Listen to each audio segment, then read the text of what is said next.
This is Brian Baugh, creator of Wulf and Batsy, back with you for another issue commentary video. This one is for issue 7, the Gorilla Suit Maniac story. Look at all that trouble he caused. This issue has become something of a fan favorite. Well, everybody loves gorillas, of course. Everybody loves axe murders. Everybody loves Wulf and Batsy. And it's jam-packed with some fun, obscure Hollywood history. A little tiny bit of autobiography in there from me. And, just the usual Wulf and Batsy blood and chaos.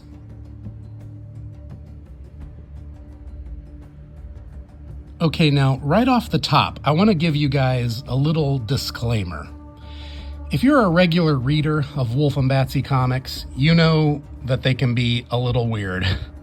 But this issue is particularly weird because it's not really a story about Wulf and Batsy at all. It's more of a story about this guy. Wulf and Batsy are in it, of course. They play a prominent role, an important role in the story. But it really deals with this guy and his problems and where he came from and where he's going.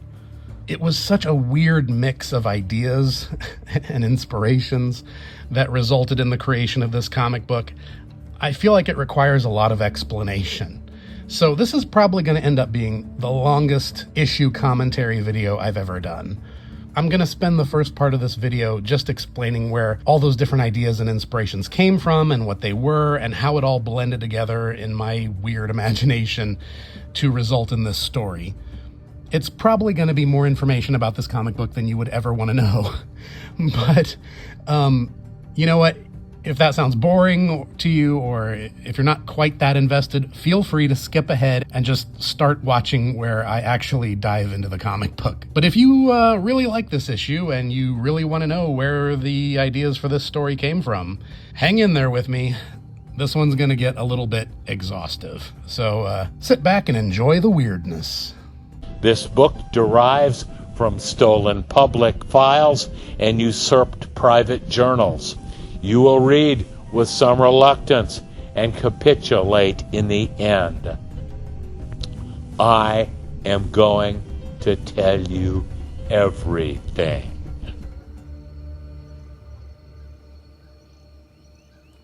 This cover illustration was loads of fun to do. It was just intended to depict the chaotic final battle at the end of the issue. The color scheme was kind of tricky to deal with because you've got two different characters who are both kind of like these grayish blue tones. The obvious background color would be orange to offset these guys. But having them clash against each other, it was kind of tricky making them stand out apart. You have to be careful when you do stuff like that because you can end up with every element in the image fighting each other for attention and competing with each other as the center of interest. And I had a real problem with getting these two characters separated because they were so similarly colored. But then when I added in this kind of very light, kind of bone white, what do you call that? A highlight, rim light around the very edges of the Gorilla Suit Maniac, it kind of helped separate the two characters and helped push Wulf a little back in the background and brought him out in the foreground. And putting on the axe as well really kind of helped create a little sense of spatial distance there.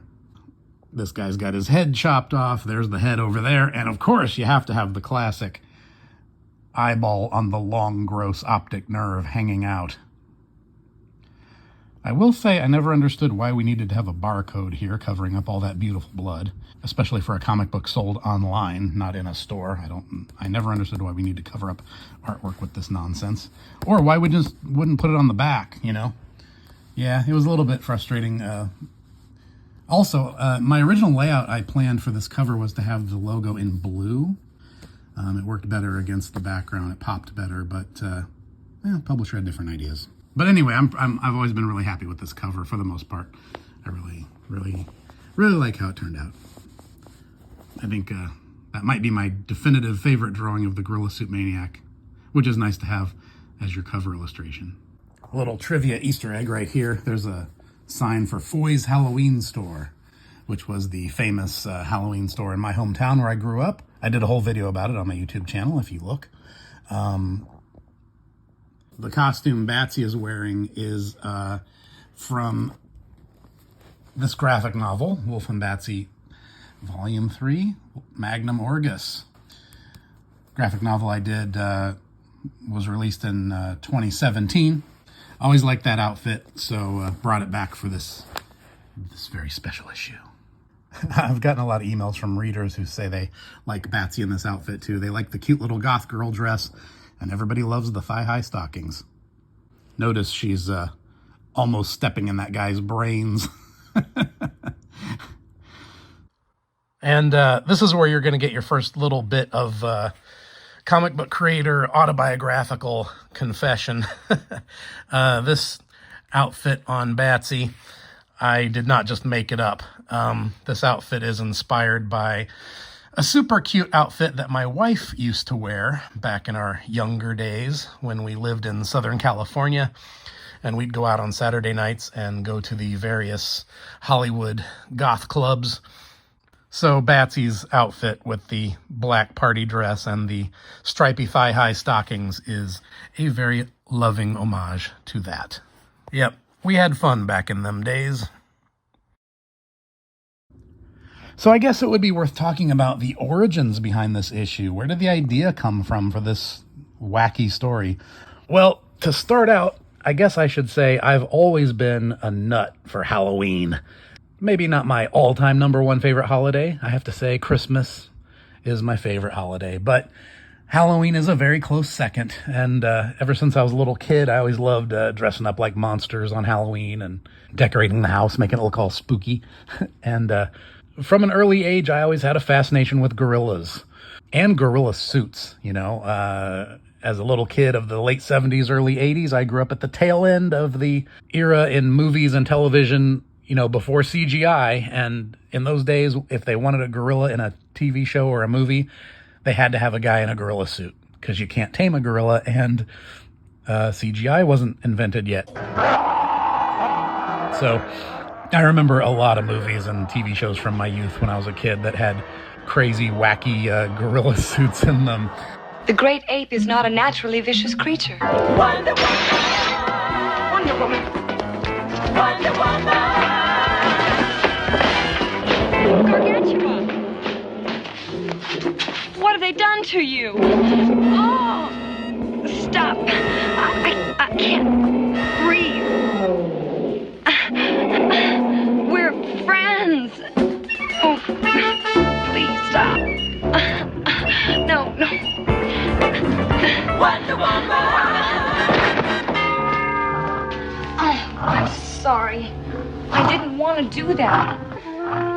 You and I have no quarrel. I only want to help you.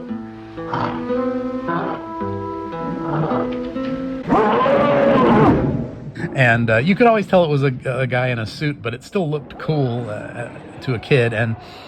But yeah, I just always had a fascination with gorillas and gorilla suits.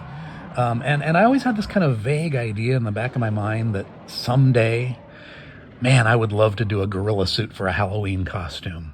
But that's kind of a difficult thing to do. And so for years and years, I did not even attempt it. But there came a point in 2010 when I felt like, you know what, I could afford to put this together now, because I just started working that year at Hasbro Animation as a storyboard artist on Transformers.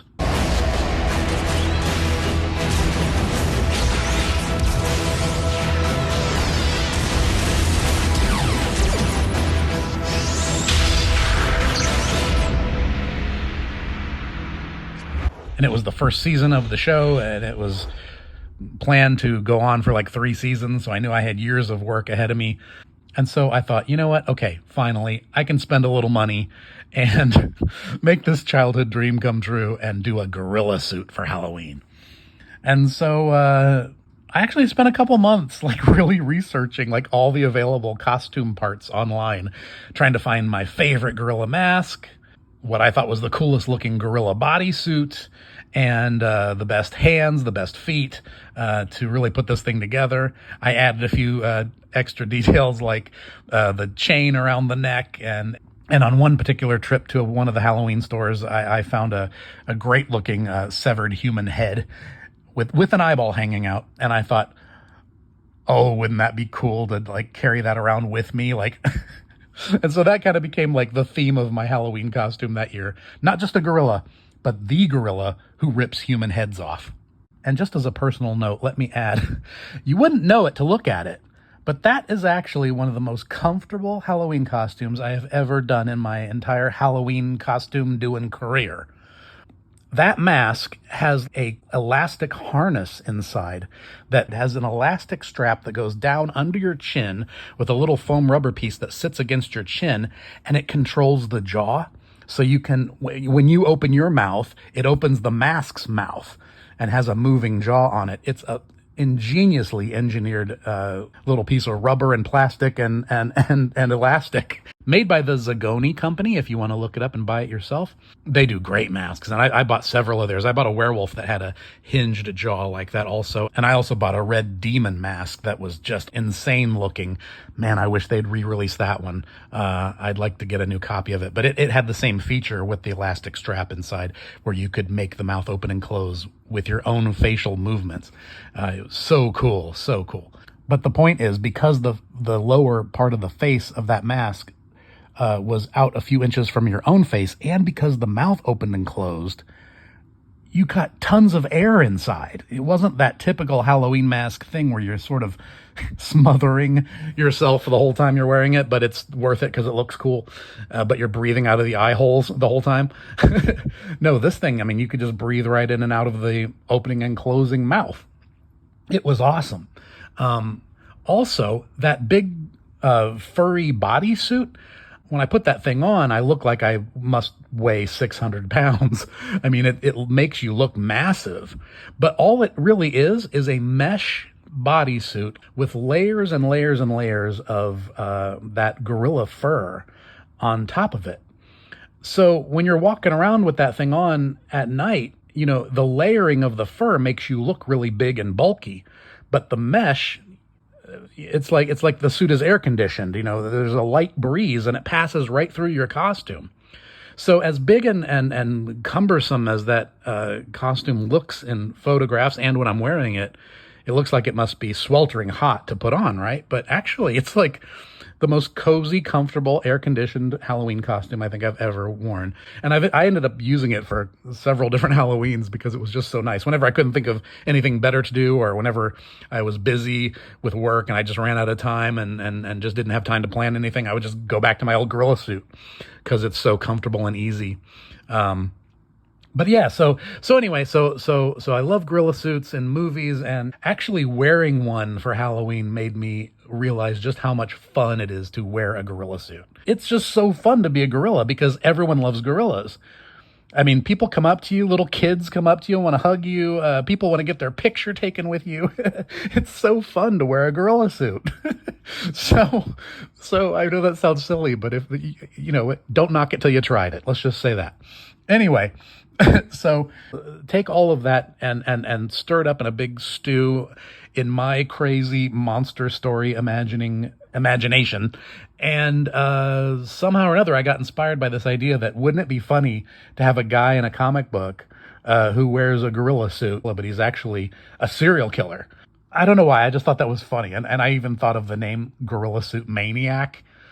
Like, that's the name of the killer. Like, and it was just like, oh, I have to do a story about that. That's just too wacky and crazy and funny and silly and insane to not do a story about that. That's funny. So then it was just a matter of thinking, well, how am I going to do that? How am I going to do that idea and make it make any kind of logistical sense? Cut to my next obsession, which is, again, old movies with guys in gorilla suits. There's a long list of them, a very long list of them. At some point, I think I bought a DVD set that had all of the old 1930s Johnny Weissmuller Tarzan movies collected in one box set, because I always thought those looked cool, and I think I'd seen one or two of them on videotape at some point, and I thought, oh, that'd be cool to just get the whole box set and be able to watch them all.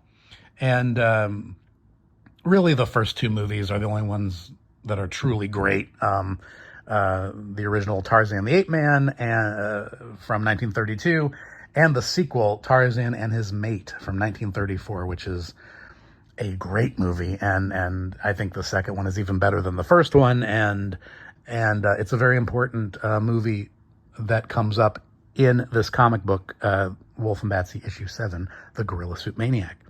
But anyway, I watched all those Johnny Weissmuller movies, and those movies have a lot of guys in gorilla suits, and the gorillas look really cool in those movies because of the weird kind of gorilla suits that they used back then in those old movies. That's another weird thing about the 1930s you have to realize, is that gorillas were not commonly seen by the general public back then. They were rare animals to see in zoos.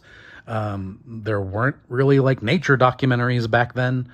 Unless you saw something in a newsreel at the movie theater. I mean, maybe there were photographs in National Geographic magazine or something like that, but the point is, back then, the general public did not have a really clear visual idea of what real gorillas really looked like or how they really moved. And so Hollywood could get away with, having guys in gorilla suits that weren't exactly perfectly, scientifically, anatomically accurate. And it was acceptable. And this is also a big part of what I love about gorilla suits in old movies, is that they are so kind of off. They don't look like real gorillas. They look like gorilla monsters with big sharp teeth jutting out of the mouths and exaggerated faces and crazy long fur sticking out all over the place. They look like the way gorillas are drawn in comic books come to life. And so anyway, when I was watching these Johnny Weissmuller Tarzan movies, and especially Tarzan and His Mate, and I was seeing these cool looking gorilla suits, I think that was when something clicked. And this idea in the back of my brain for a story, the premise that I didn't know what to do with, the Gorilla Suit Maniac, it kind of clicked with the movies I was watching. And I thought, oh, wouldn't that be cool? That could be the reason the guy has the gorilla suit. What if he was one of those actors who put on gorilla suits and played gorillas in the old movies? And I thought, wow, that could totally work with Wulf and Batsy, because as a werewolf and a vampire, they've been around a long time. They would have been around in the 1930s. He could be a villain in a Wulf and Batsy story. So that was kind of how the whole concept fell together. But again, this was 2010. So I wrote it down, but at that time, my creative focus was on this project. I started working on this story, Magnum Orgus, in 2010. And it was a long story that I'd written, and I knew it was going to take a while to finish. So I had to make this a priority, and I knew that I wasn't going to have time to do a short story, no matter how fun and cool it sounded, like the Gorilla Suit Maniac.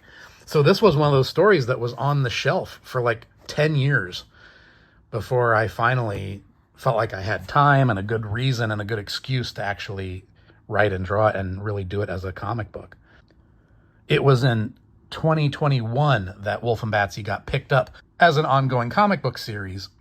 And I had this kind of agreement with the publisher that we will reprint a lot of the old Wulf and Batsy stories, but in between the old story arcs, let's have some new stories so that there's something new for readers who have read the old stuff too.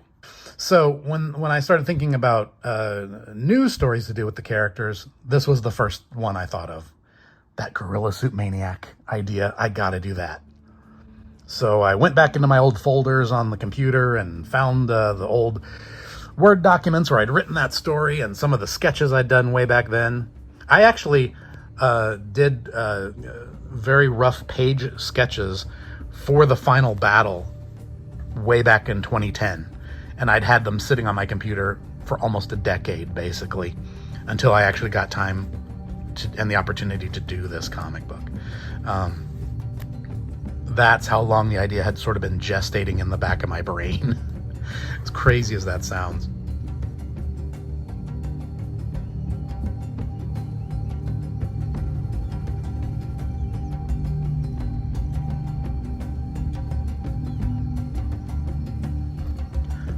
And the other thing worth pointing out too was that by the time I finally got around to doing this story, I'd put in another, 10 years of my career working in TV animation.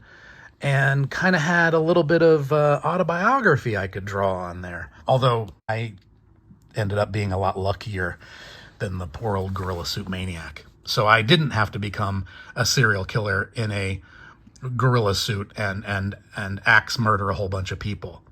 Thankfully, because things turned out okay, so, I didn't have the kind of stress that he had to deal with. In other words, there, but for the grace of God, go I.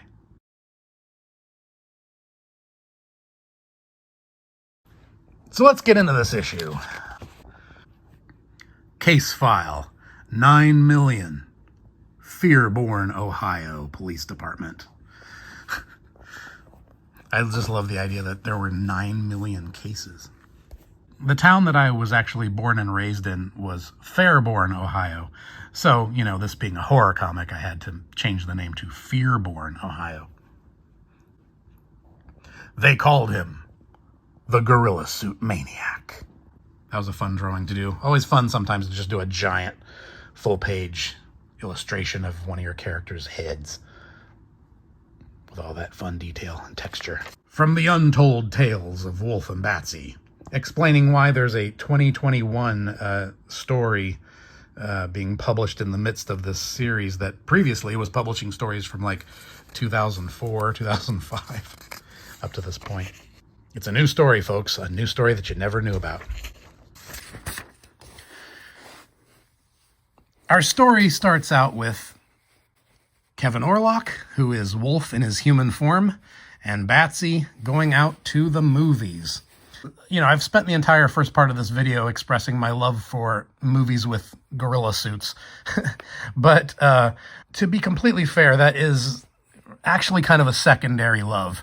My first love always was the classic monster movies, the old black and white Universal monster movies from the 1930s and 40s.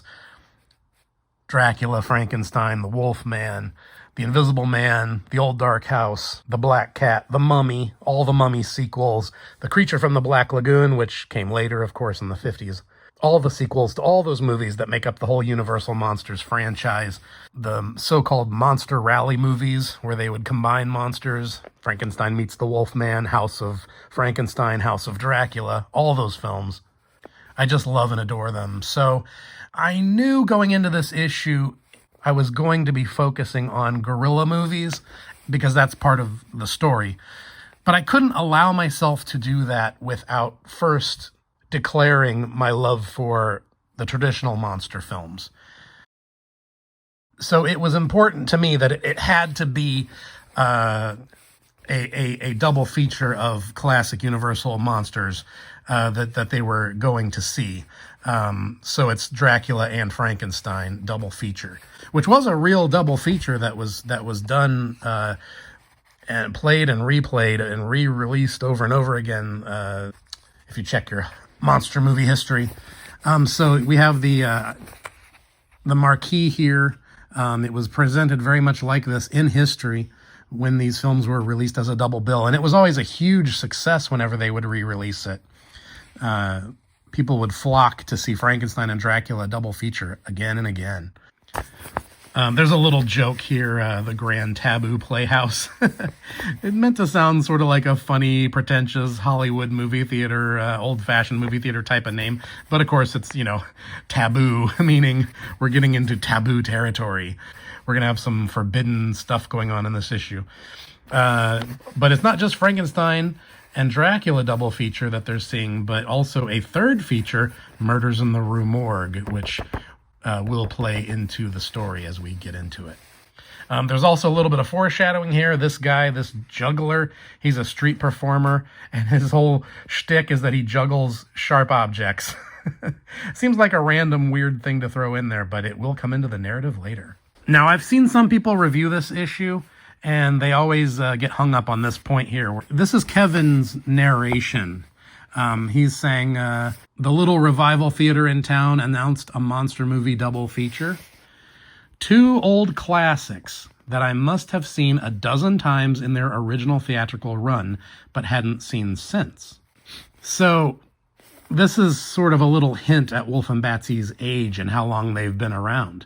They're seeing this on a re-release, but he is calling them two old classics that he must have seen a dozen times in their original theatrical run. So Kevin and Batsy have been around for a long time. And because they are a werewolf and a vampire, they have not aged at all. They would have looked just like this back in the 30s when they saw these movies on the first run, and they still looked like this much, much later on. So when does this story take place? Well, if you really pay attention to the dates, because this is one Wulf and Batsy story where the dates really are set down, and you can kind of judge it based on the age of the other characters, you can kind of figure it out. Like I said, I've seen a lot of reviews of this issue and other Wulf and Batsy stories where people really get hung up on the time period. When is this supposed to be taking place? Well, and I've even seen some people criticize it, like as if, saying, you got to figure this stuff out. You got to make it clear, blah, blah, blah. Trust me, I have the whole logic and the whole timeline of Wulf and Batsy's existence in history all figured out. I got it written down on paper. I got it in the back of my head. I know it. It does make logistical sense. I just don't feel it's important to explain it.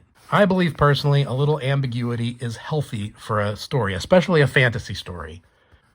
So they are finding their seats. He's saying, settle in and get cozy because it's a double feature and they can go on forever.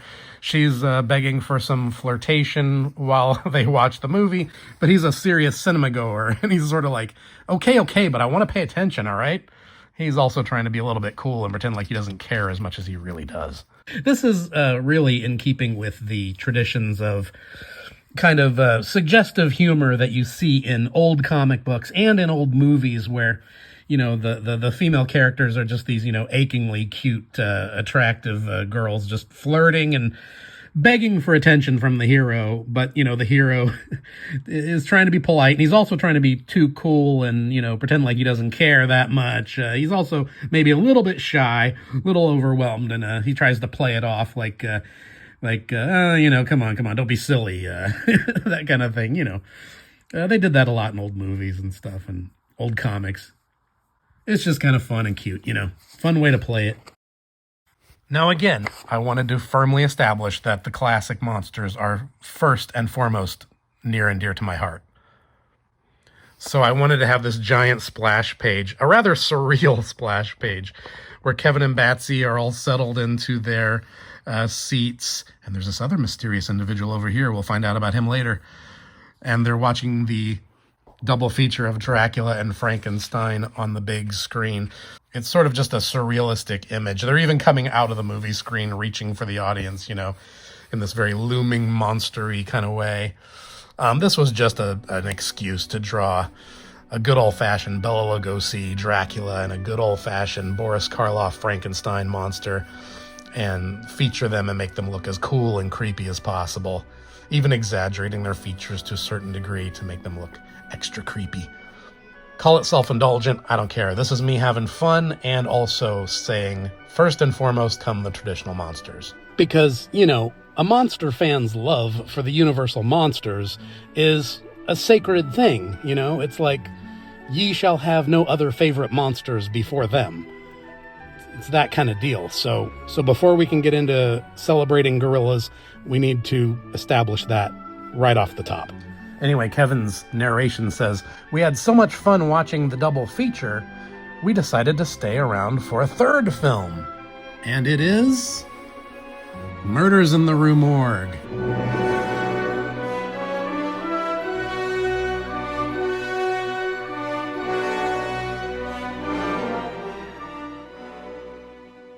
And Batsy notices, she says, Kevin, look over there. Is that poor old man sobbing? Kevin says, who cares? Don't get involved. But of course, Batsy can't help herself. She says, hello, sir. Are you okay? And we see this sort of sad sack old man over here. Now, once again, I've mentioned it before, but this is going right back to the difference between their two personalities. Even though she's a vampire, she's like the little people pleaser who wants to help people and is always volunteering herself and Wulf to help people. And, Kevin Orlock, Wulf, he's the one that's always saying, every mess we get into, it always starts with you trying to help people. If we just minded our own business, we'd have fewer problems. And this old man, he says, thank you for your concern, young lady, but I'm fine. Kevin Orlock says, "I'm sorry, mister. She's just nosy. Ignore her." And she completely ignores Kevin. She says, "But I see tears in your eyes." And Kevin Orlock is like, "Can't you mind your own business?" So she's like, "I could understand if the end of Frankenstein made you cry, but you weren't weeping until the start of this movie, so I thought something must be wrong." It's one of those things I don't really think about until I go back and review my own work, but sometimes I feel like a lot of the humor in Wulf and Batsy comes from characters talking to each other and nobody listening to each other. Every character is just kind of out for their own interests or whatever they want to do, regardless of whatever anybody else is doing.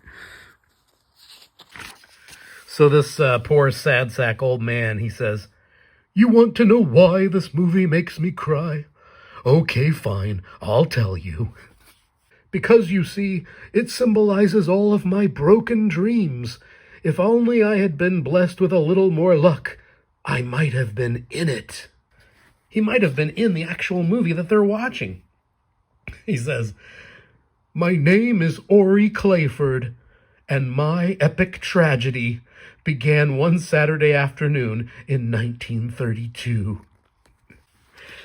I don't know if anybody picked up on it, but the intention here was that there's kind of an underlying joke that, he's like, "Okay, fine, I'll tell you." But, really, he's a sad sack. He's been, he's just been waiting for an excuse to blab his sob story. Of course, that goes right over Batsy's head. She's like, "Oh my goodness, we'd love to hear all about it." And Kevin, who just wants to watch the movie, is like, "Batsy." So now here's sort of an artsy technique. We go from this panel with the old man in the foreground sitting in the movie theater seats, and they're in the background. And then we go to this panel. Time transition. Isn't that cool? Yes, folks, we're seeing a flashback to his younger days.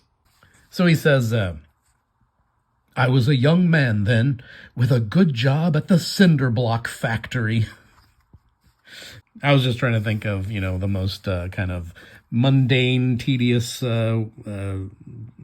manual labor kind of job I could imagine. Yes, but he's thankful for it. He's a good man, with a good job at the cinder block factory. "I got out early on that fateful afternoon, so I went to the theater and caught a Lon Chaney movie. I always loved Chaney. He was so great." All right, now, this is where I have to cut in and give you a little behind-the-scenes information.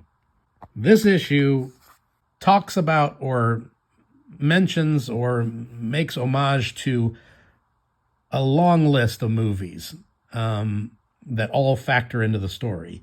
And I actually made myself a cheat sheet so I could refer to it and explain all of these references as we go on. So the movie that he caught that day was The Unholy Three, a 1930 film starring Lon Chaney Sr. and Charles Gamora. For the comic book story here, for the storytelling and historical timeline purposes, Ori actually caught this movie on a 1932 re-release, 2 years after the film's original release. He says, "The actor who really grabbed my attention was Charles Gamora. He played the killer gorilla." There's Lon Chaney Sr., not to be confused with Lon Chaney Jr., his son, who went on to play many monsters, most famously the Wolfman, but also he played Karis the Mummy much later on.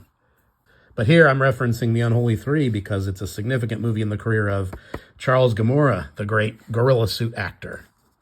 Charles Gamora was a really interesting character out of film history and monster movie history in particular. Just some real quick information about him off the top of my head. What I recall from reading about him and learning about him is he started out as an art director in the early days of cinema. Like, I believe in the 1920s he may have gotten his start. He did a lot of art direction on scenery, and he was a sculptor. So, for example, if they were building a set where they needed a lot of statues, he was one of the guys who would design and then sculpt the statues. Stuff like that. And at some point, he developed an interest in using those skills to sculpt creatures and creature costumes, with a specific emphasis on apes and gorillas. And because he had a small stature, he was just the right size to wear the gorilla costumes that he made. So he started learning about ape body language and movement and learned how to perform as gorillas.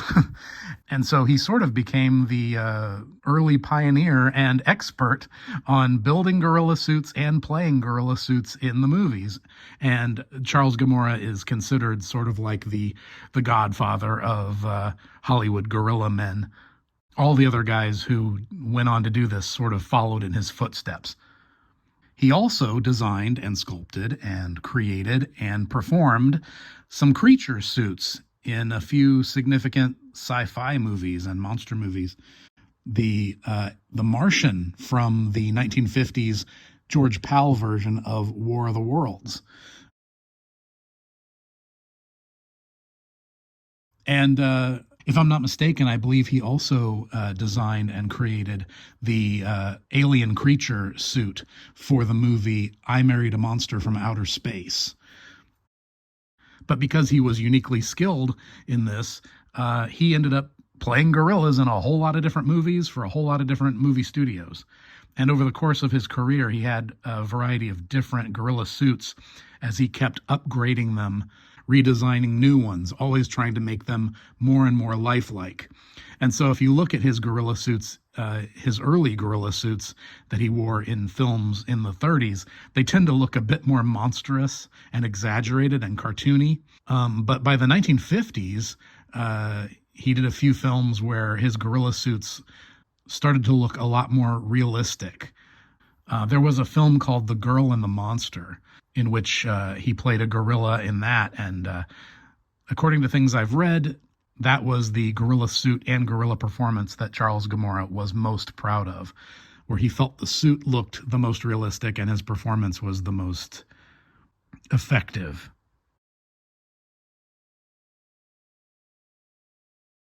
But yeah, there's a long list of movies that he worked on and played gorillas in that you can research and find and enjoy his work. It's really kind of a cool thing.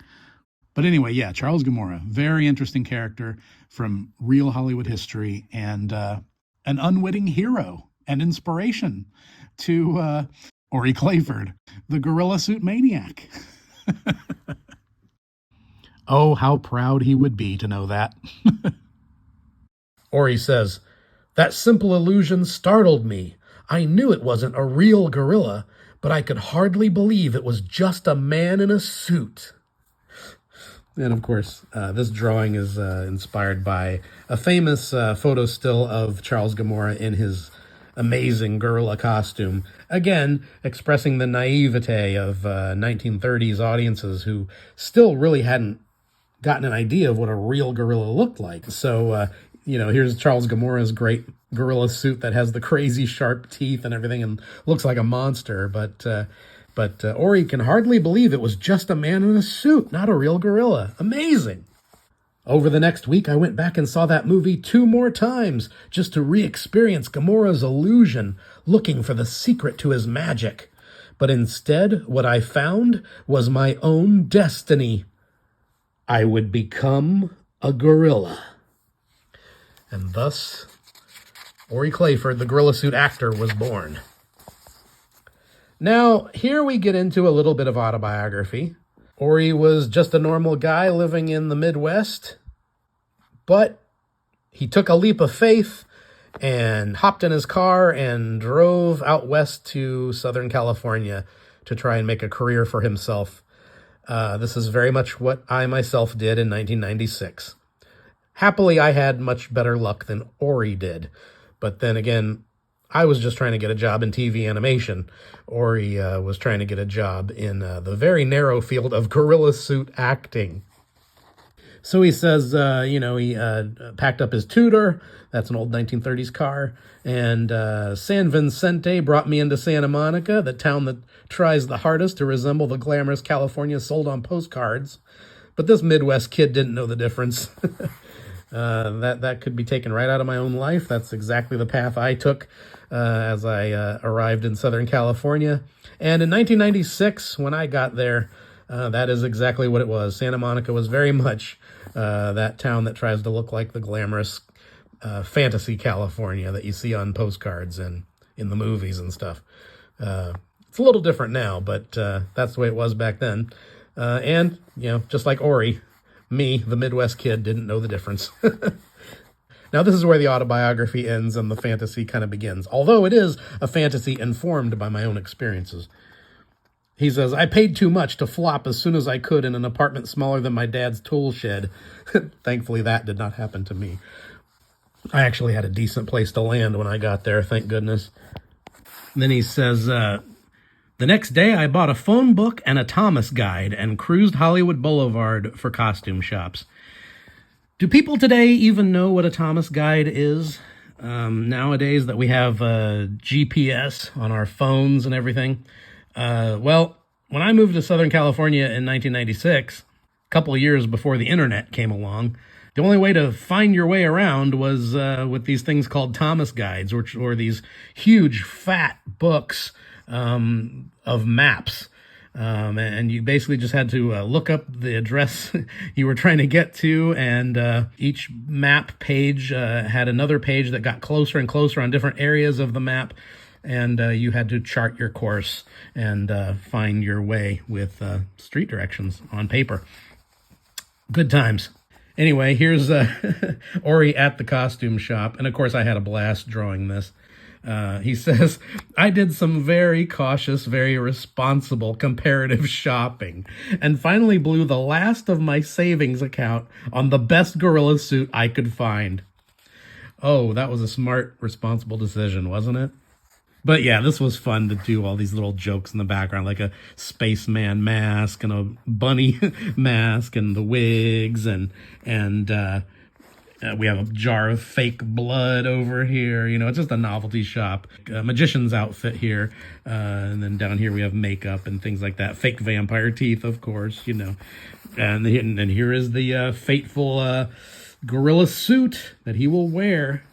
Then it was just a matter of watching the trade papers for casting calls on jungle movies, circus movies, anything where they might need actors to play gorillas. Finally, one popped up. It was for a Western called Simeon Trail, about cowboys fighting gorillas. Okay, now I need to refer back to my cheat sheet about all the movies referenced in this issue. In my notes, I wrote, Simeon Trail. This is the only fictional film mentioned in the entire issue. No such film ever existed. Ori auditions for it, but we can imagine that the studio pulled the plug on this production shortly after casting, which is your explanation why it has vanished from film history, and why you won't find anything about Simeon Trail if you look it up. Oh, and by the way, in case you're wondering why I came up with this fictional film, Simeon Trail, when all the other movies discussed in this issue are real movies, well, that's just because I did my research, and there was no real significant film featuring actors in gorilla suits that fit into this precise moment in the timeline of our story. So I sort of had to make up one. As far as the inspiration or the idea for Simeon Trail, a movie about cowboys fighting gorillas, I suppose, I don't know, I might have been thinking of The Valley of Gwangi, which is one of my favorite Ray Harryhausen stop-motion animation epics about a bunch of cowboys who find a lost valley where prehistoric life still exists, and they end up, riding around on their horses using their lassos to try to catch dinosaurs. Great movie. I love The Valley of Gwangi. So maybe that was in the back of my mind when I came up with Simeon Trail, but otherwise, yeah, it's a totally fictional film. Never was any such movie. Anyway, here he is at the casting call. He says, I wore my new gorilla suit to the audition. The casting agents were unimpressed. These snotty people. Oh, this reminds me of when I first got to California, and I would go to these places with my little art portfolio and no credits on my resume whatsoever, and just try to get some kind of job. And, these art directors, they just, They knew they had everything you wanted and nothing to offer them because they could just hire the next guy that they liked, so they love their power over the unknown talent trying to get a little break. But I love that he makes this dumb mistake that he actually wears his store-bought gorilla suit to the audition, thinking that will impress them. And they said, of course, the studio would provide its own gorilla suits to whichever actors they hired. You can just imagine Ori Clayford, poor old Ori Clayford, going home after this audition, like, bashing his head against the wall, like, oh, I can't believe I did something so stupid. He's like, for months and months, I kept getting turned down and saw more movies come out with other guys in gorilla suits. But here he is at the movie theater, and he is watching Bela Lugosi and Charles Gamora in Murders in the Rue Morgue.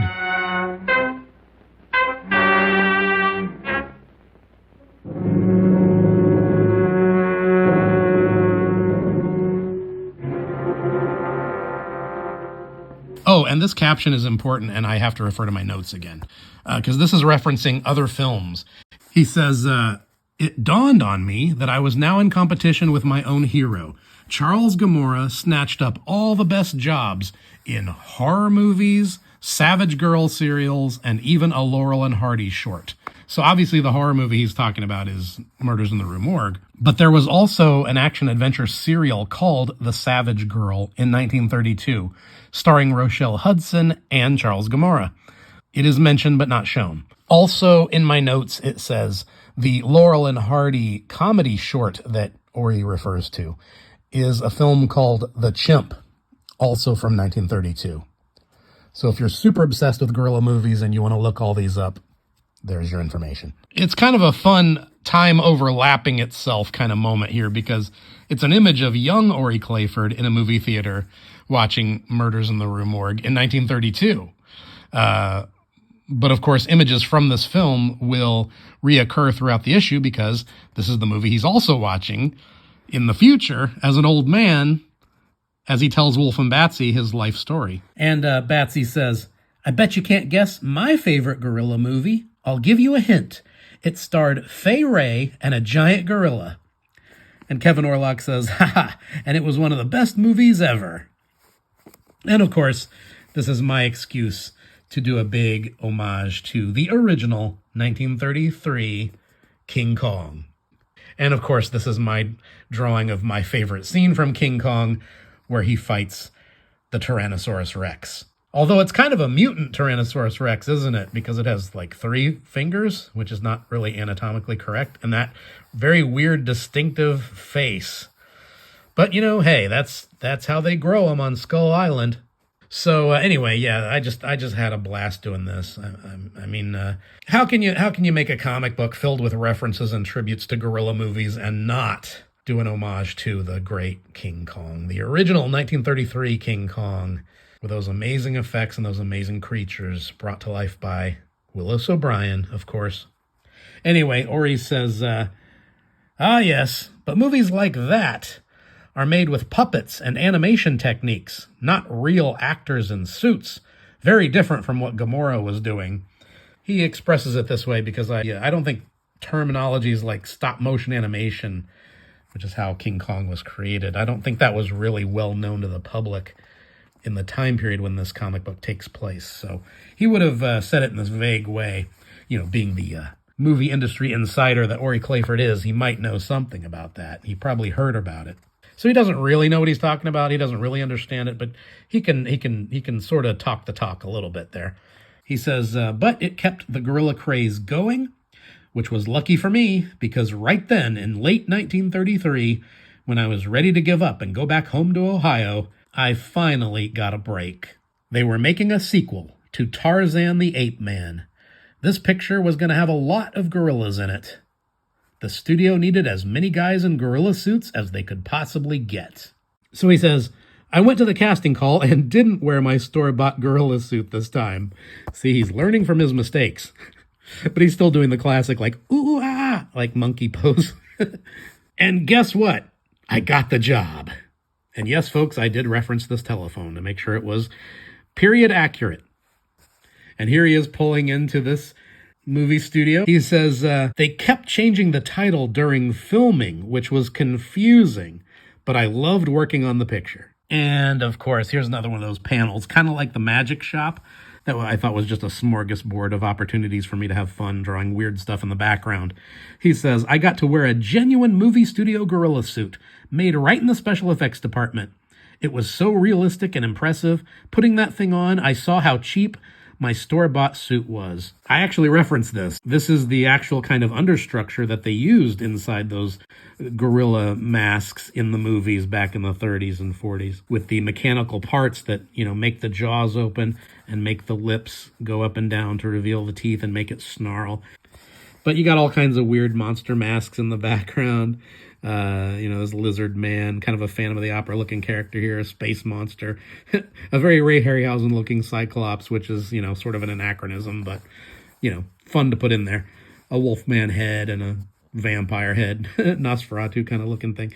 And here's this sort of special effects department assistant kind of girl helping him on with his extended gorilla suit arms. Notice how they are not just regular sleeves with his hands coming out the ends, they are extensions to make his arms look longer like a gorilla. So that's kind of the realistic aspect of it that his store-bought suit would not have had. And now here we go into a big homage to the second film in the Johnny Weissmuller Tarzan franchise, which is a film called Tarzan and His Mate. And I have some extensive notes on that written down here. But I'll just read the comic book pages first, and then I'll go and refer to my notes.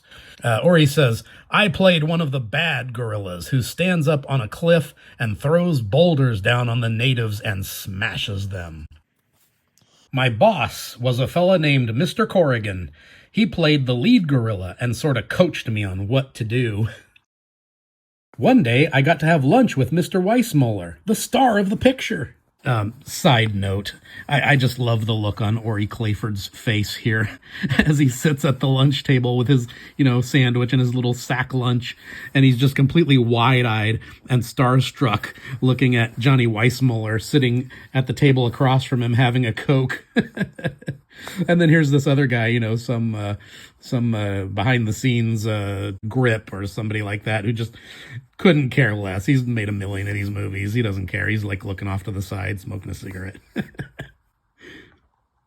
But there was some controversy on set. In the script, Jane was supposed to have a naked swimming scene. The clean-cut, innocent kid from the Midwest is absolutely shocked reading this in the script. And here we get into some Hollywood history. This was one of the last pre-code movies, made just before the Hayes office told the movie people that they couldn't show girls with their clothes off no more. Yes, this is just the kind of guy that would make a rule like that, isn't it? When the censorship rumors started going around, our Jane raised hell. She was already a star, thanks to the daring loincloth she wore in the first Tarzan movie, and she knew this skinny dipping scene would make her an even bigger star. It was as simple as that. And here's our actress saying, "Don't you dare back down on this, Cedric. I'm not going to miss an opportunity just because some old stick in the mud is changing the rules." And here we're getting into a section where I am leaning heavily on historical fact to create a bit of historical fiction. There's no evidence on the table that the actress who played the lovely Jane in these movies was really fighting to do that scene. So I admit, I'm having a little bit of naughty fun playing with the facts here. But yes, this is supposed to be the director, Cedric Gibbons. And I love this guy, this technician working on the movie camera and checking her out while she's boldly, brazenly demanding to do this shocking, exotic scene. And there's a little joke here. If you look closely on this copy of the script, it gives all these alternate titles, and they're all scratched out. It says Tarzan and his wife, crossed out, girlfriend, crossed out, lady, crossed out, dame, crossed out. So the joke is, during the making of the movie, they still hadn't figured out the name of the film. And here's a behind-the-scenes shot of the famous scene where, in real actual fact, Jane did whip her clothes off and hop in that lake and do a full frontal nude swim scene. Yes, believe it or not, folks, a movie made in 1934. Check it out if you don't believe me. Check out an unedited copy of it if you don't believe me. Otherwise, you'll think I'm a liar. But Ori's narration continues. I managed to be on the set when they filmed that scene. I bet he did. Along with the rest of the cast and the crew. And here he is watching, having a good time. Back in those freewheeling days, everybody was allowed to watch and nobody cared. And now I'm going to go back over these pages and refer to my notes because there's a lot going on here.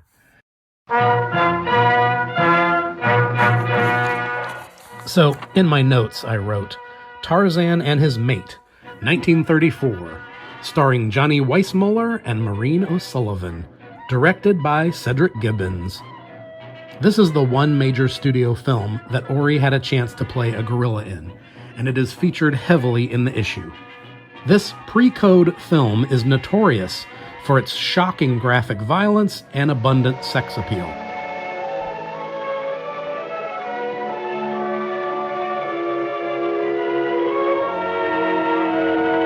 Ori's boss and mentor is stuntman Ray Crash Corrigan, who also played the lead gorilla. In this issue, we learn that Ori Clayford played one of the bad gorillas, who stands up on a cliff and throws boulders down, crushing the jungle natives below, which is one of the big dramatic and violent scenes in the movie. So next time you watch Tarzan and His Mate, you can pretend one of the gorillas is Ori Clayford in costume having the time of his life before everything fell apart. Getting back to the issue, Ori's narration continues. Well, I thought that job would be my big break, that it would lead to more roles. There he is in the movie theater watching the film on the big screen. But when the movie came out, I remember this really annoyed me when this issue got printed because I had this text laid out differently and somebody monkeyed with it. No pun intended, or maybe very intended. Somebody monkeyed with it before it went to print.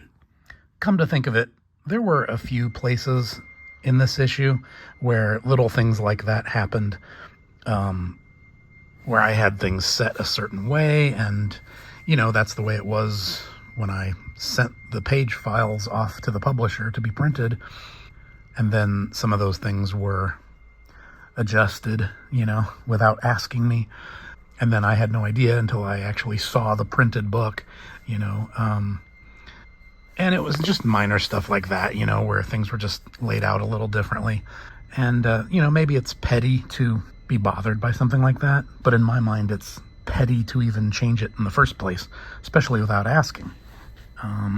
Very frustrating, you know, when it's your personal work and you just want it the way you want it, even down to the smallest things like that, you know.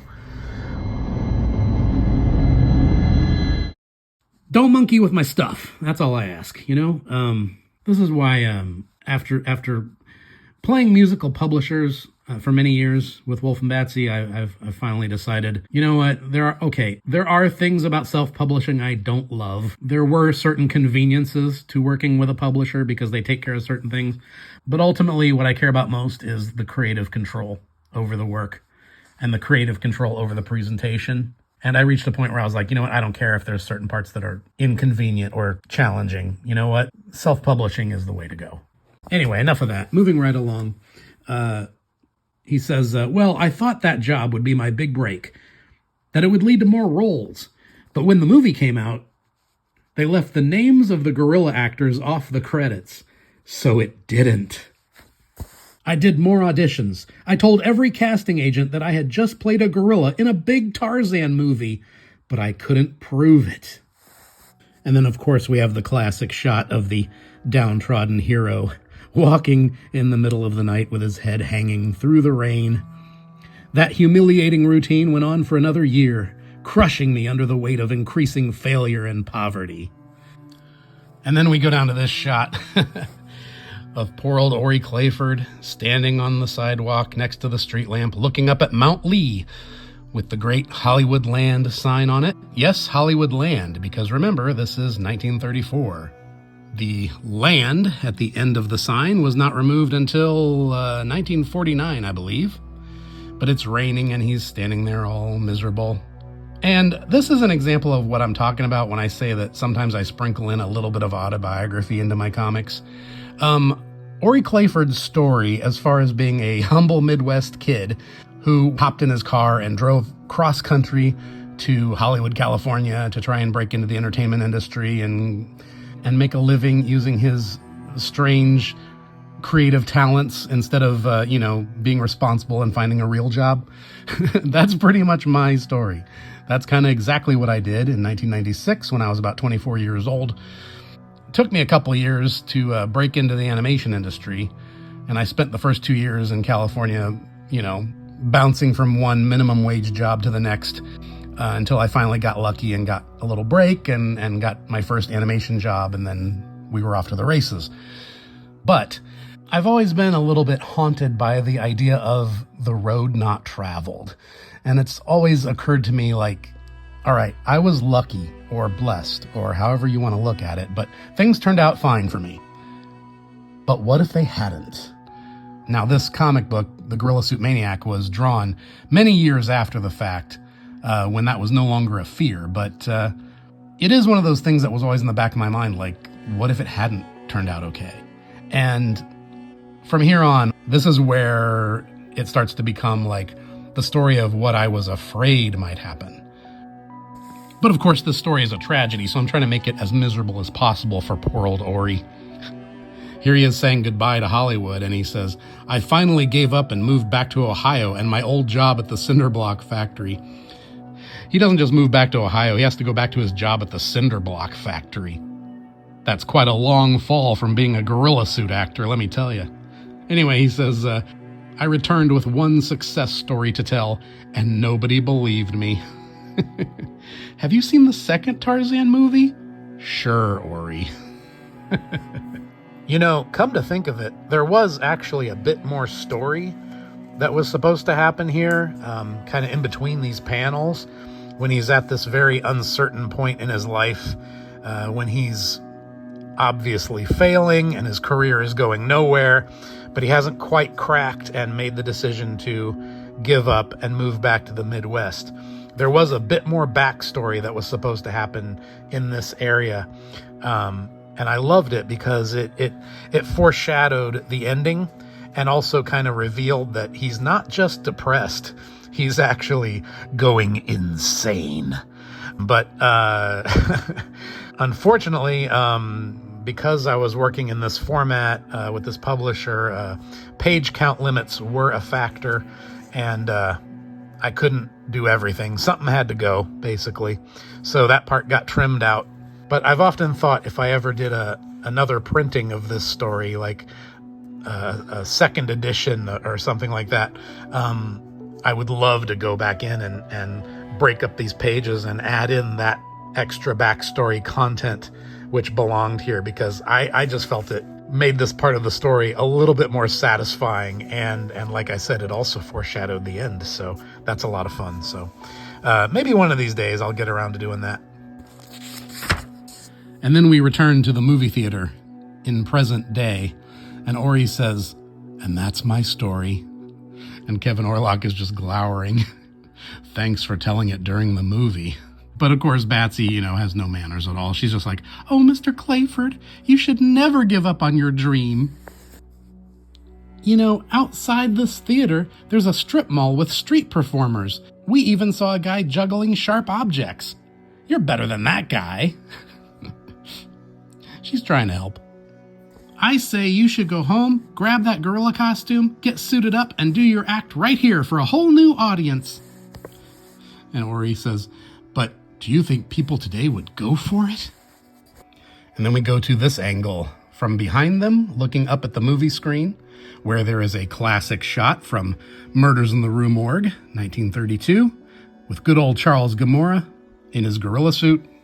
And Batsy's still trying to give poor old Ori a little pep talk. She says, "Of course, look up on that silver screen. There is your hero, terrorizing nubile damsels in flimsy nightgowns, just like a real gorilla. He never gave up on his dreams." She's such an optimist. And then Ori gets this kind of wild look in his eyes, and he says, Young lady, I think you're right. As a man, I am trapped, a prisoner of cruel reality. But in a gorilla suit, my dreams come true, and I am free. He stands up, he gets all determined, and he says, I'm going home and getting my suit. By the time you exit this theater, I'll already be out there doing my best gorilla act to the delight of the city and the people. And Batsy says, kick ass. And then we go to this exterior shot of the city, the downtown area. There's the movie theater where they were watching the Frankenstein and Dracula double feature. And here's the rest of the street. I like this creepy car with the teeth in the grill. And some of these signs are kind of funny. The newsstand says magazines, comic books, pulp novels, and smut booklets. And then we have this place, a liquor store called Booze Are Us. And then over here on the pharmacy sign, it says candies, free delivery, and healthy cigarettes. Anyway, and then of course down here in the corner, we have good old Ori. He is in his gorilla suit, hasn't put his mask on yet, but he's got the suit on, and he's approaching the downtown area. He's going to be a street performer, just like the guy who juggles sharp objects, who's right here. Move it, old man, coming through. I'm working here. And here's poor old Ori with his gorilla mask. Hey, you're the juggling guy. That's right. I just ran to my truck to grab some new sharp objects to juggle. The people love it. My name's Ori. I do a gorilla act. Yeah, I can tell. I pose for tourist photos and get a lot of tips. Used to do my act in California.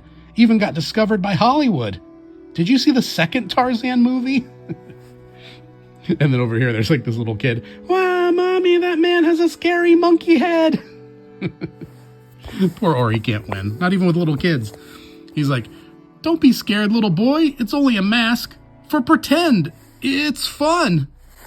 And the juggler says, listen, old man, I can tell you're very devoted to your act, but the monkey suit routine went out of style years ago. And Ori says, but this is all I have left. Tough luck, pal. Now get lost. This is my spot.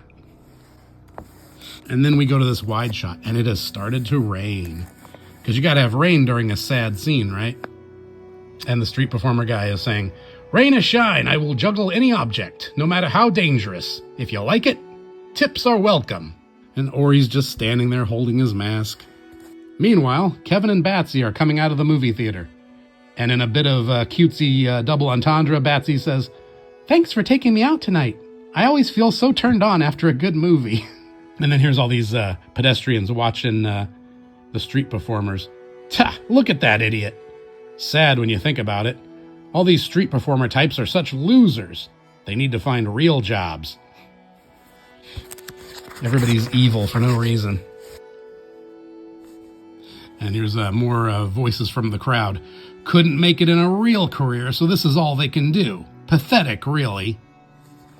And here's Ori in the rain like a drowned rat with his hair hanging in his face and his gorilla suit's getting all drenched, and he's watching with his sad eyes. Meanwhile, right next to him there's a family, and the mom says, Timmy likes the juggler. And the dad says, okay, toss him a penny. And it's really affecting Ori that, that's the most you can hope for in this business. Ridicule and maybe a penny. So he's just standing there, staring, grabs his gorilla mask and pulls it on with rain pouring down over it. And he has made a decision. Something has changed in Ori Clayford in this moment. Here he is looming behind the guy who juggles sharp objects, who's now balancing an upside-down axe on his nose. And Ori promptly shoves him and grabs the axe. Look! And then Ori, in his gorilla suit, raises the axe over his head, and the juggler says, hey, pal, what's the big idea? And Ori brings the axe down and chops the guy's face off.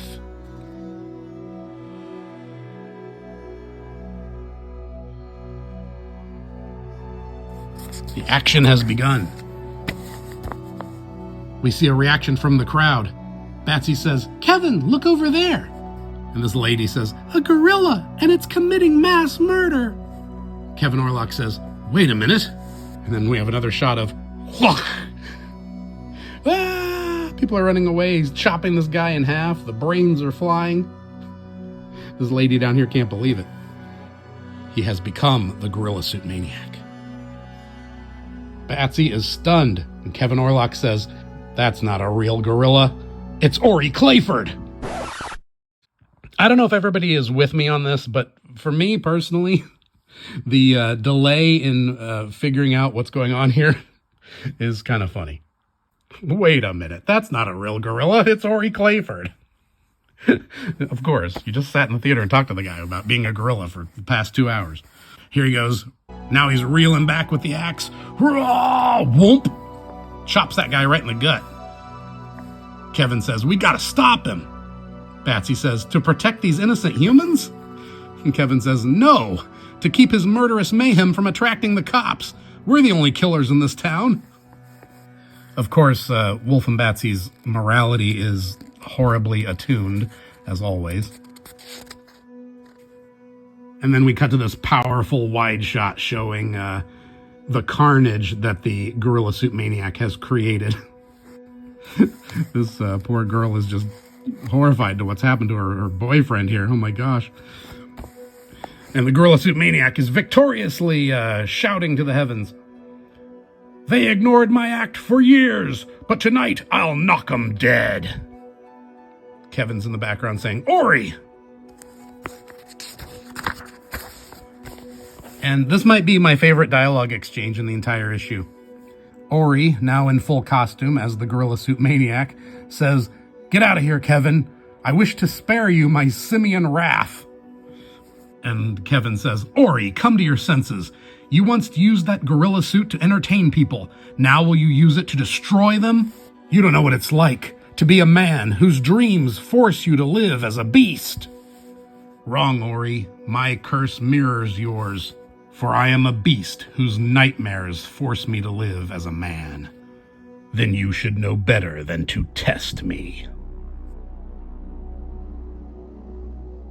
And then he shoves Kevin, knocks him backwards, crash, into the plate glass front window of the candy shop.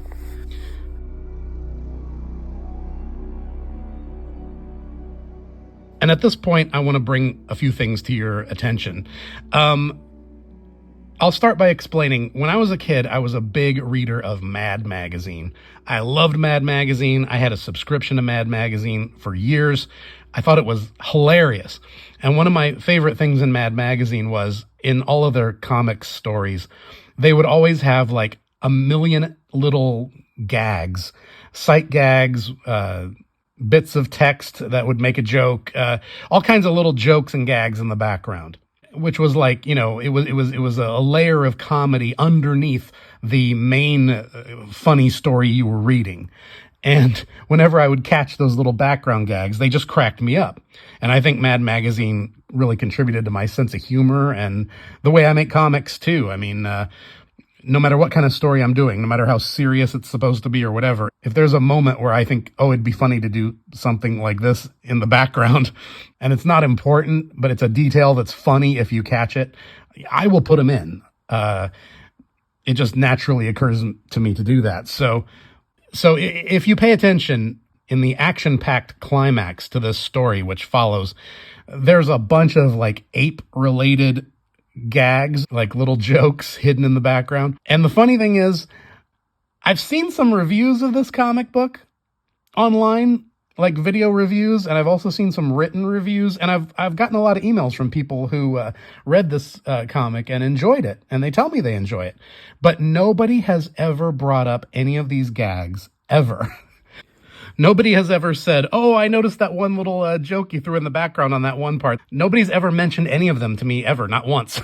So I don't know if my background jokes are just too subtle or if they don't work or what, but apparently they fly right past people or nobody noticed them. And I know the way to ruin a joke is to explain it, but you know what? Darn it, I like them, so I'm gonna point them out to you. First one is right here.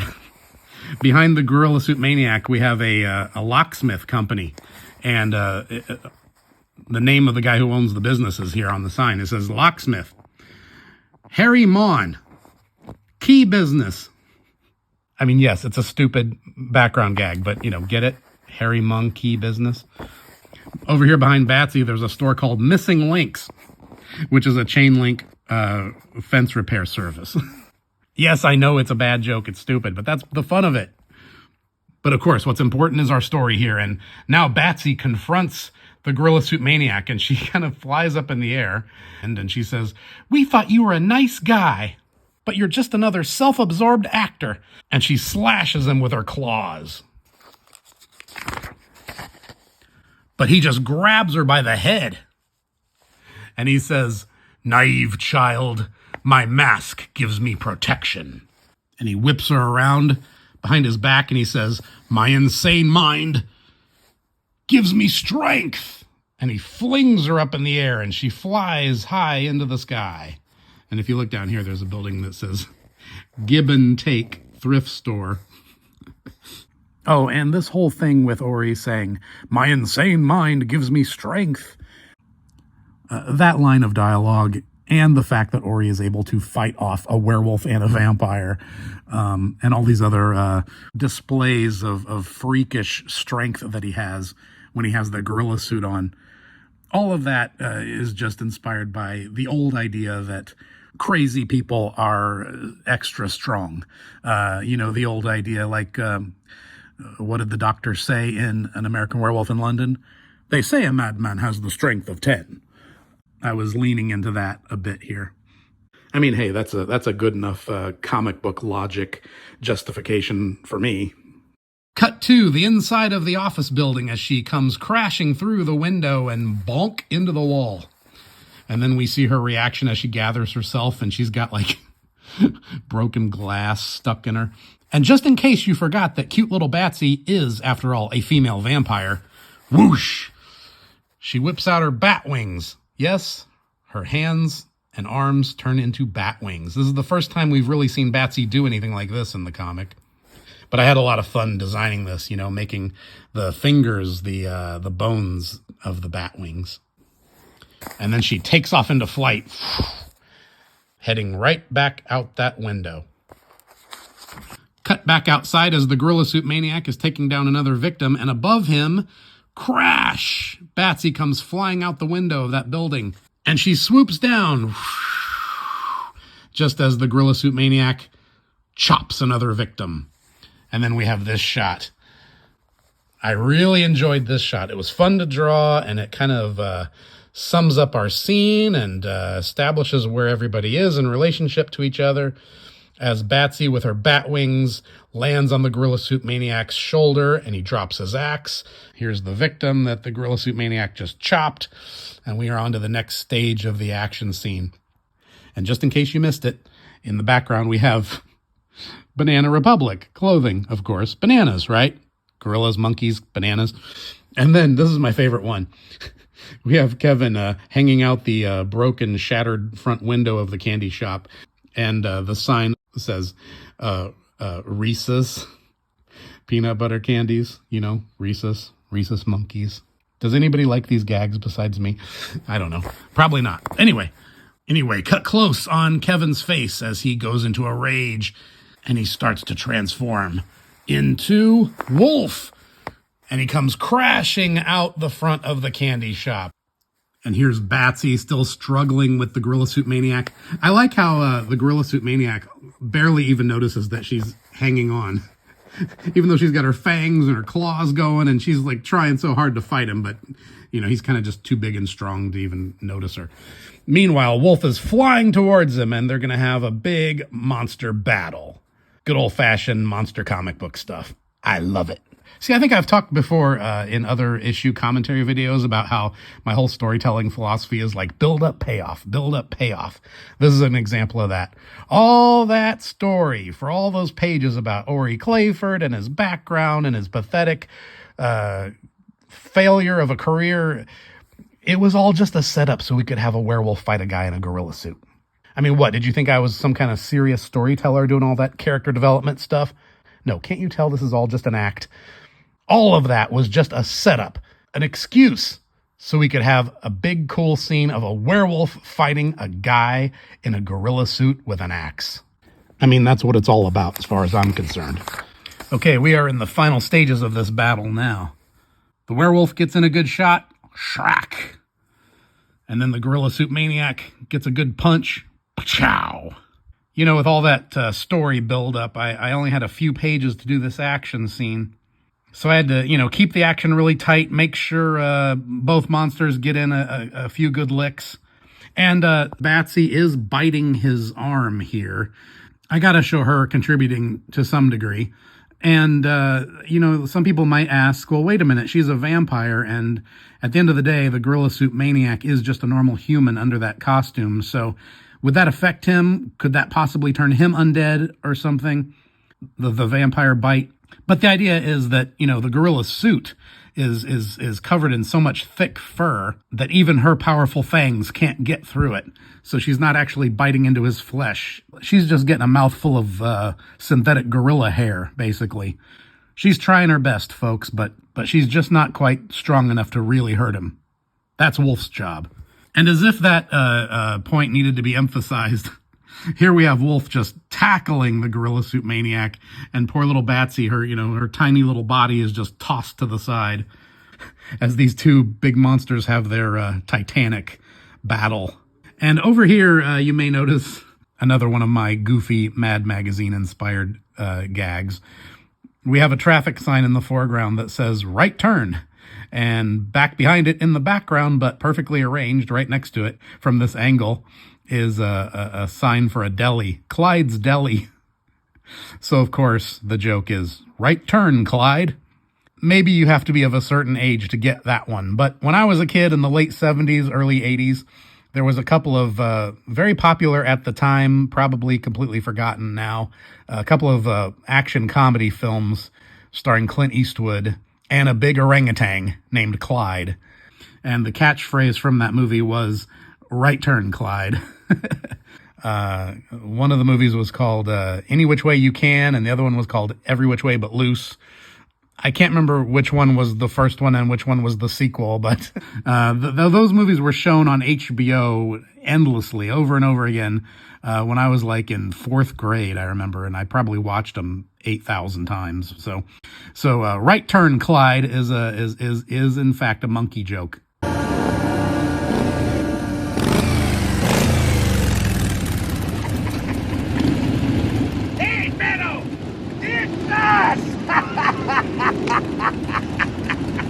We're gonna kill you slow, boy. Right turn, Clyde.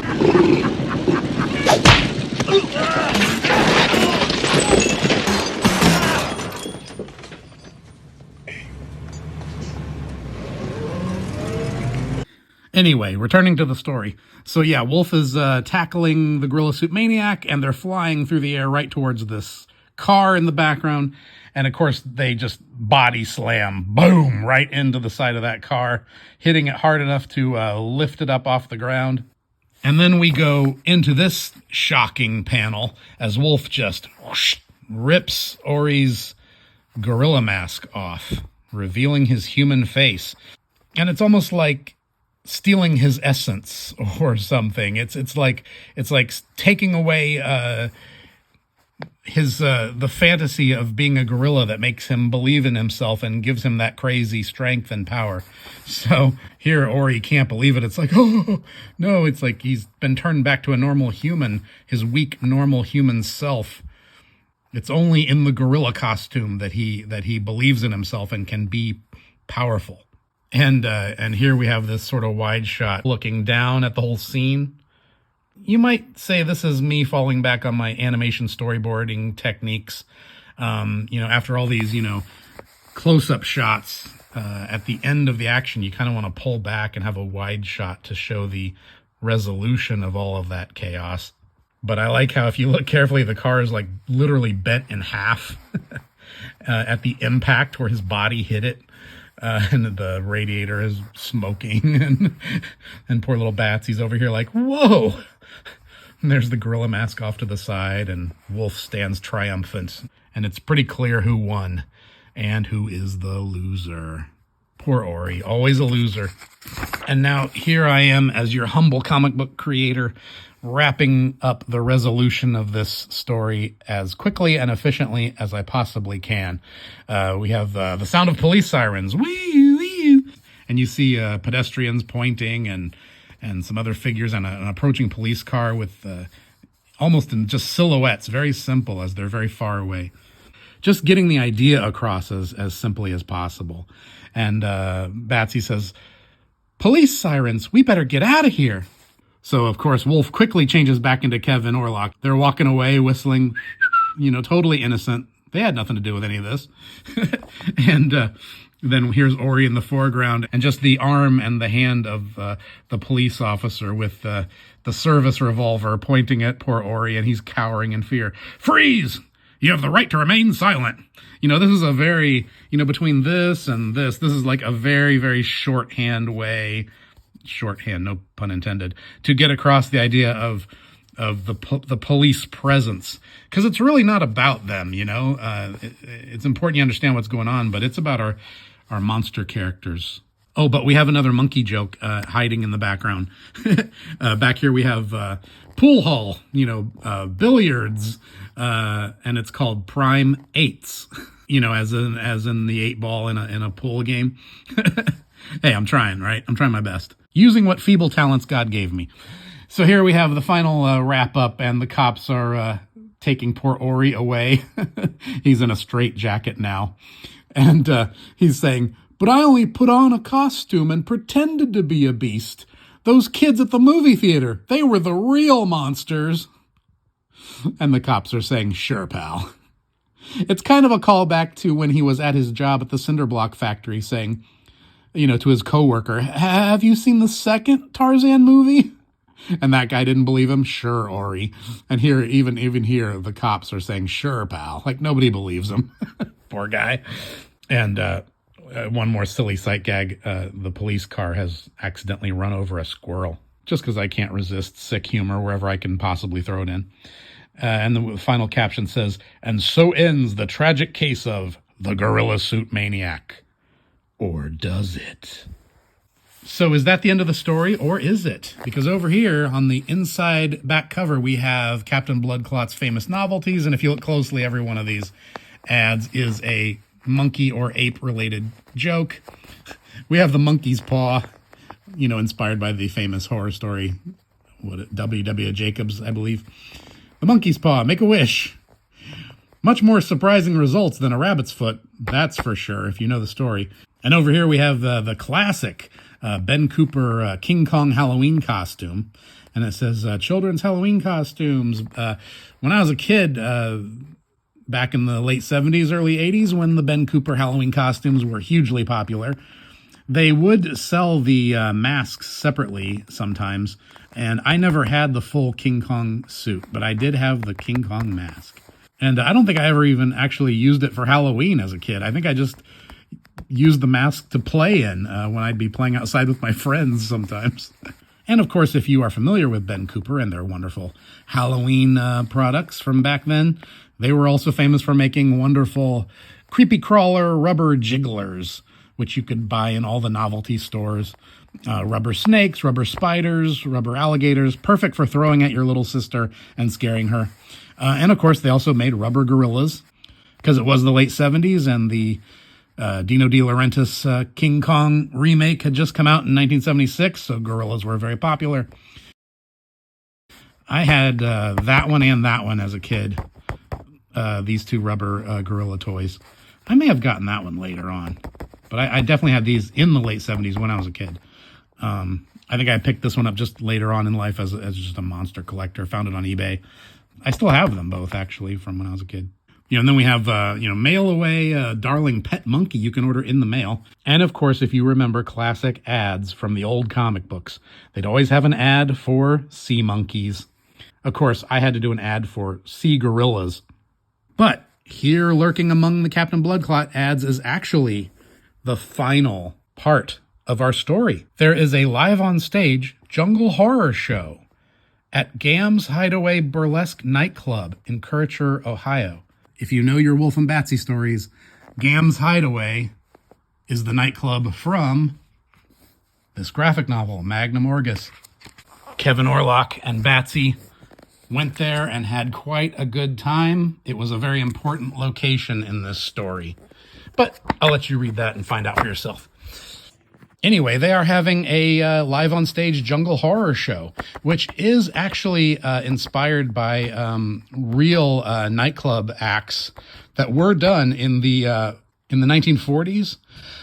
There was a guy named Emil Van Horn who was a gorilla actor and had a great looking gorilla suit, and he would do this crazy live show at nightclubs in the 40s.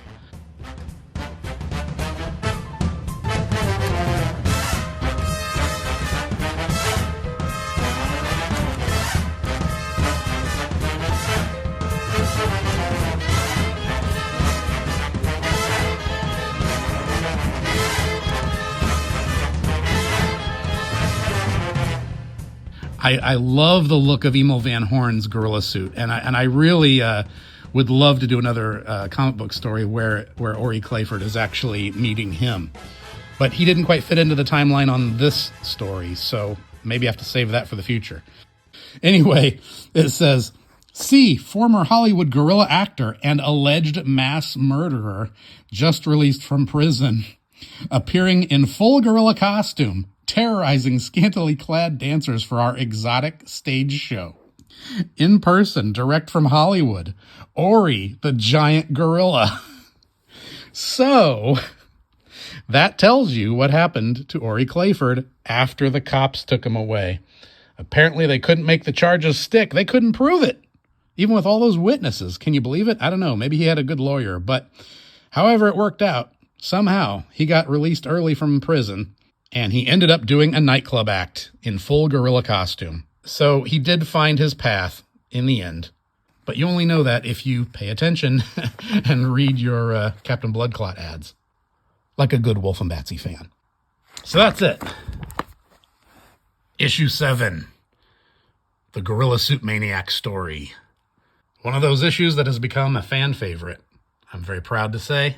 And currently, as I make this video, the original first printing under this publisher is completely sold out. But I am thinking about doing a second printing, probably 2 versions, one with this original cover, because I love the blood and gore, but without all this junk in the way, so you can actually see the art, you know, and maybe a second version with a new variant cover. And I'll make that a second chance or second printing offer.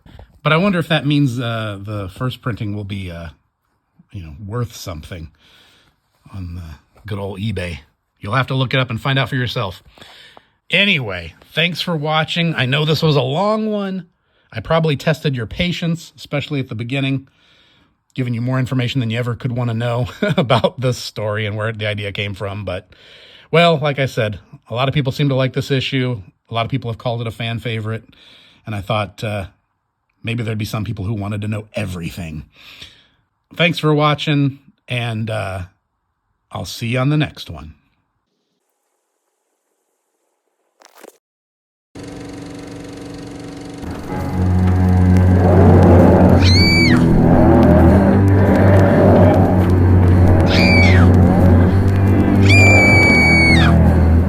Charles Gamora, Ray Crash Corrigan, Bob Burns, Jack Leonard, Emil Van Horn.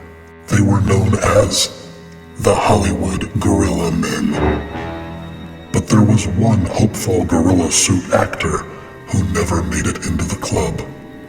His name was Ori Clayford, and when his dreams were shattered, he turned to murder.